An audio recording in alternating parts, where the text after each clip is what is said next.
Hello students and welcome back to my channel excellent learning point. तो बच्चों, आज की इस वीडियो में हम क्लास 10th का वर्कशीट नंबर 35 डिस्कस करने जा रहे हैं। बच्चों, आज का जो हमारा टॉपिक है साइंस में धातु एवं अधातु। ठीक है। अब बच्चों, ये आयनिक यौगिक क्या होता है, इससे पहले हम पढ़ लें ऋण आयन और धन आयन क्या होता है। हमने पिछली वर्कशीट में भी इसे पढ़ा था, एक बारी और हम रिवाइज कर लेते हैं। क्या था बच्चों ऋण आयन? तो जब कोई भी परमाणु इलेक्ट्रॉन प्राप्त करता है और उसमें ऋण आवेश प्राप्त करता है तो उसे ही ऋण आयन कहते हैं। उसका उल्टा बच्चों, जब कोई परमाणु इलेक्ट्रॉन खो देता है तो वो धन आवेश प्राप्त करता है, जिसे धन आयन कहते हैं। ठीक है बच्चों, तो ये हो गया आपका ऋण आयन धन आयन। बच्चों, जब भी धातु और अधातु में क्या होगा, जब भी धातु और अधातु में रिएक्शन होगा, ठीक है, तो क्या होगा, आयनिक यौगिक बनाएगा। क्या होगा बच्चों? आयनिक यौगिक बनाता है। ठीक है। अब क्या लिखा है बच्चों यहाँ पर कि आयनिक आबंध में विपरीत आवेश ऋण आवेश और धन आवेश के एक साथ जुड़ते रहते हैं और आयनिक यौगिक बनाते हैं। ठीक है, मैंने आपको बताया ना, धन आवेश और ऋण आवेश एक दूसरे से जुड़ते रहते हैं और वो क्या बनाते हैं बच्चों? आयनिक यौगिक बनाते हैं। तो इसे कहते हैं आयन यौगिक। इसलिए आयन यौगिक आयनों से बने यौगिक एक परमाणु का नुकसान या लाभ दूसरे के नुकसान या लाभ के मेल से खाता है और एक परमाणु दूसरे परमाणु की ज़रूरत के लिए एक इलेक्ट्रॉन का दान कर आबंध बनता है। तो बच्चों, यही चीज़ थी आपकी पूरी की पूरी आयनिक यौगिक की। अब बच्चों, आयनिक यौगिक के भौतिक गुणधर्म। बच्चों, सबसे पहला भौतिक प्रकृति। तो बच्चों, यह बहुत मजबूत, इन दोनों धातु और ऋण धातु और इन जो भी धातु है आपका, इनके बीच काफ़ी ज़्यादा मजबूत आकर्षण होता है। क्यों होता है बच्चों? क्योंकि एक नेगेटिव का होता है, एक पॉजिटिव होता है, एक धन होता है, एक आपका ऋण होता है। तो कभी भी माइनस और प्लस एक साथ आपस में आपस में आकर्षित करते हैं, अट्रैक्ट करते हैं। गलनांक एवं क्वथनांक। तो बच्चों, यहाँ पर क्या होगा आपका, तो आयनिक यौगिक गलनांक एवं क्वथनांक बहुत अधिक होता है, क्योंकि मजबूत अंतर आयनिक आकर्षण को तोड़ने के लिए ऊर्जा की प्राप्त मात्रा में की आवश्यकता होती है।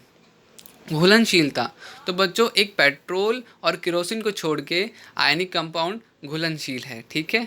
विद्युत चालकता। तो बच्चों, विद्युत चालकता भी है बच्चों। आप अगर कोई सा भी एक एक्टिविटी यहाँ दे रखा है, अगर आप एक बल्ब लेते हो, एक स्विच लेते हो, एक बैटरी लेते हो, दो रॉड लेते हो और नीचे में आपने डाल रखा है कोई ना कोई आयनिक कंपाउंड का, जैसे सपोज आपने नमक डाल रखा है और आप जलाओगे स्विच तो बच्चों जलेगा। मतलब कि ये क्या है, ये आपका इलेक्ट्रोमैग्नेट है। ठीक है।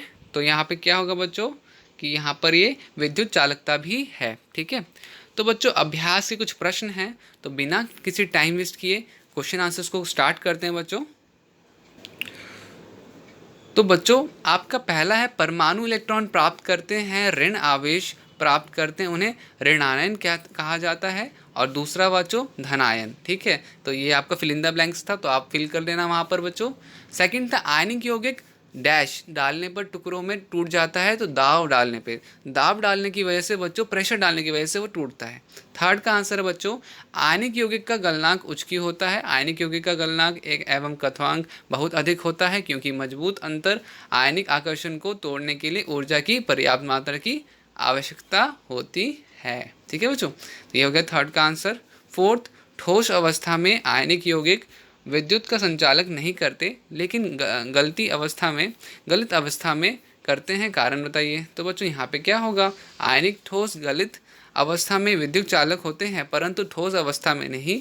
ये ठोस अवस्था में अवनीय कणों के बीच प्रबल स्थिर वैद्युत वाले बलों से बंधे होते हैं, जिसके कारण आयन गमन के लिए स्वतंत्र नहीं होते, परंतु गलित अवस्था में अथवा जल में घोलने पर आयनिक ठोस के आयन गमने के लिए मुक्त हो जाते हैं।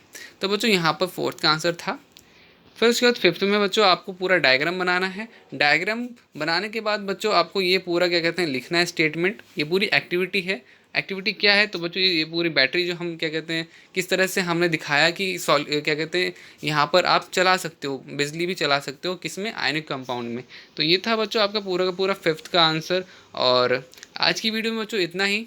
ठीक है। अगर बच्चों वीडियो आपको अच्छी लगी तो प्लीज़ वीडियो को लाइक शेयर सब्सक्राइब कर देना।